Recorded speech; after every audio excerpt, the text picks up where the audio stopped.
Curry and Draymond Green also addressed the team yesterday at practice just to talk about the process of coming out of a 3-1 deficit, just how hard it is, but how much it takes. And the Warriors, they do feel confident that they can extend their season. They point to the fact that they had a double-digit lead midway through the third in Game 4, their first quarter and a half in Game 3, and then just the pure dominance they had in Game 2. They point to all of those things and say, look, if we execute our game plan, if we don't rush, especially our shots, and we keep our composure, there is no reason why we can't force a Game 6 and maybe keep it alive even after that. Kendra, thank you so much. The place will be rocking tonight. Meanwhile, the Lakers, they enter the season 18-1 odds to win the title.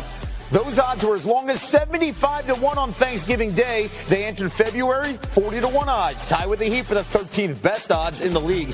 LA entered the playoffs with 14-1 odds, currently listed as the co-favorite now at Caesars Sportsbook. It's the first time being favored all season. Own win came in the Kerr era back in 2016. The Dubs were down 3-1 against Kevin Durant and Oklahoma City. That 73-win Warriors team lost in the NBA Finals to LeBron James, blowing a 3-1 series lead. And speaking of LeBron, he's a perfect 17-0 in his career when his teams hold a 3-1 series lead, the most wins without a loss in NBA history. Of those series, James' teams wrapped up those series 5 times, in 5 games, I should say 12 times, and none went to a Game 7. He's seeking his 12th trip to the conference finals, and the Lakers were as many as 8 games under 500 in November.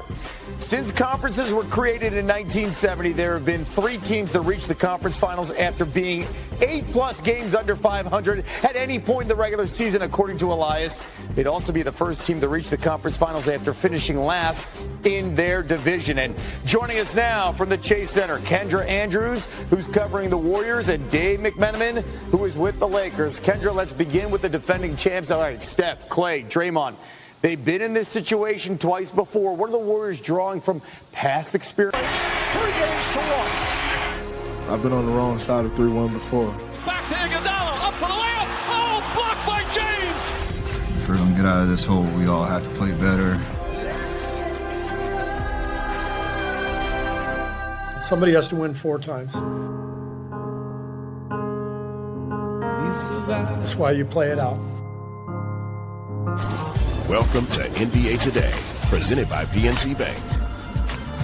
Ooh, baby. This is where series gets spicy. The Warriors, they are on the brink, but they are not alone. The MVP shocked the Celtics in Boston to take a 3-2 lead, headed back to Philadelphia. And then in the West, Nikola Jokic, he was dominant again. The Suns also facing elimination, but we're starting with a huge Game 5 in the Bay Area tonight. Welcome to NBA Today, presented by PNC Bank. We have Kendrick Perkins in the building. Ramona Shelburne is here with us.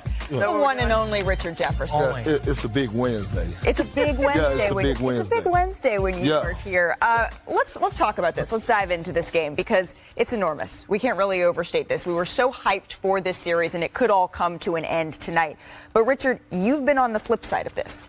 You've been on a team that was down 3-1. You know, LeBron remembers the first round where they were going to Game 5 to Memphis. They got blown out by 17 points, had to go back to win it in Game 6. Obviously, this Warriors team is not the same as the Grizzlies. They're experienced. There's future Hall of Famers on this roster.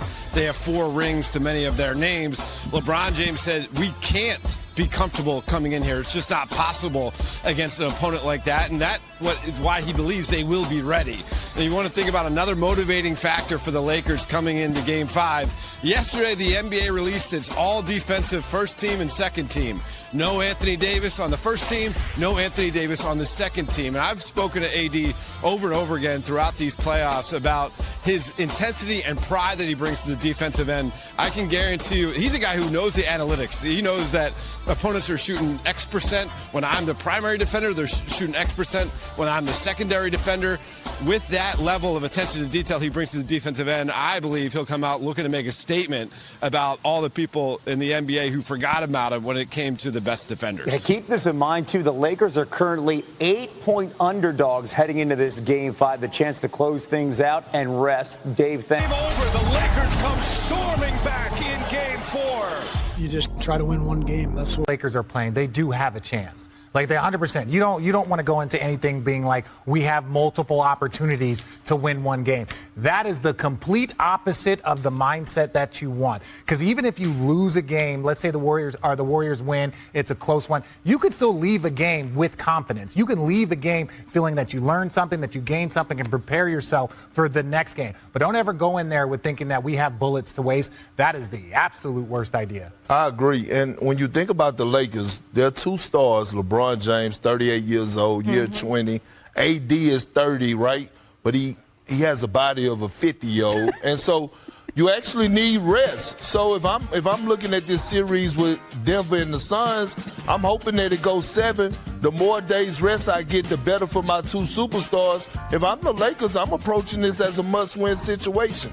Every day matters, in my opinion, when it comes down to AD. Right. They were down 3-1, had to go. And came out, said, you know what? I probably rushed a few of those shots. I wish I had some of those back. Those were some shots that they should have taken. Clay was trying to do something big. It didn't work out. But if you listen to Draymond Green's podcast, which he comes out, it's like every day he comes out with a podcast. Yeah. He said, we lost this one. We played really well until the last 2 minutes, and then they made some very poor decisions. Right. So I've been in bad locker rooms where you look at the other team and you go, oh, man, I don't know how we're going to beat them. They're too good.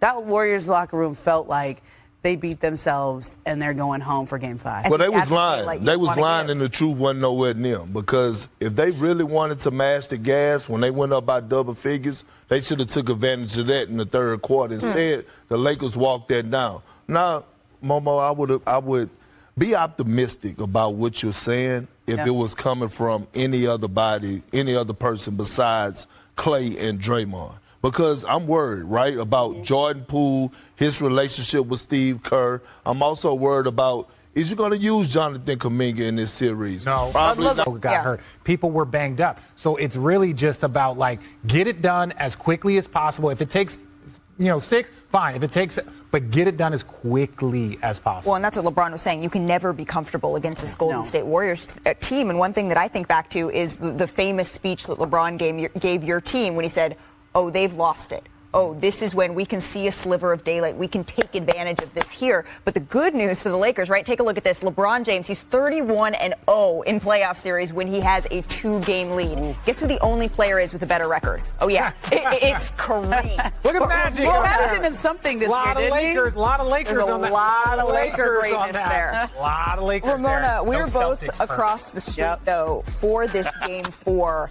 And at least to me, it didn't quite seem like the Warriors were done. No, like I waited in that locker room a long time because I wanted to hear from Klay Thompson and Draymond Green and Steph Curry. And those three lockers are right together. One thing we do know is that Jordan Poole was huge for them last season. Matter of fact, they don't win a championship without his play. So you got to find a way. Is he bought in? Like, we really don't know. And although Steph, Klay, and Draymond are bought in and ready and probably ready for tonight, are the others ready for tonight? Well, that matters. Yeah. It matters because everything about these Warriors, you can't go deep into series. You can't go 7 games. You can't go 6 games, 7 games in a series and not have a bench. It has to be all Steph Curry. Like in those finals that you guys won, Rich, like it felt like LeBron had to do superhuman things. In this series, it felt like Steph. In 2016, and he said, we're